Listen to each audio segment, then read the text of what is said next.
يا الله ويسر العراق الغيور المتبرع إلى شعبه العظيم في أحد المدارس في محافظة ذي قار. وللوجبة الثانية، الوجبة الأولى 250 رحلة، الوجبة الثانية 300 رحلة. إذا تريد تصير عراقي وتخدم بلدك وتصير عراقي غيور، صير مثل هذا العراقي اللي يتبرع للمدارس في محافظة ذي قار، ما يقارب 550 رحلة وبناء مدرسة.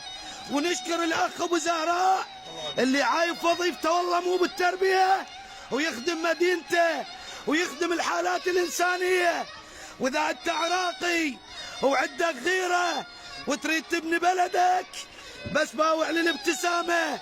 هذا مستقبل العراق، هذا مستقبلنا، ذولا جهالنا. وكما سميت هذه المدرسة بمدرسة الخالدون، سوف يخلد العراق المجاهدين والذين ضحوا من أجل العراق وليخدم العراق. وكل إنسان عراقي خيشوفوا بالغيرة العراقي. وسوف يبقى شعارنا خالد ما بقينا وبقيت الحياة. نعم نعم للعراق.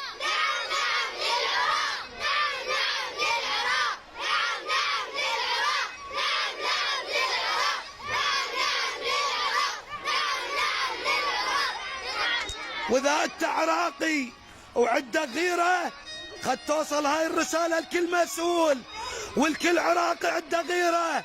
مواطن واحد من محافظة ذي قار رفض يذكر اسمه لأن صاحب غيرة عن الحديث الذي يقول حب الأوطان من الإيمان.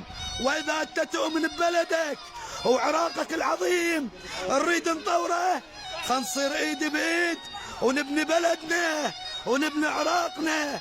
واذا عندك غيره وتريد توصل هاي الفرحه مال الجال، شارك المقطع خلي العالم كله يشوفه.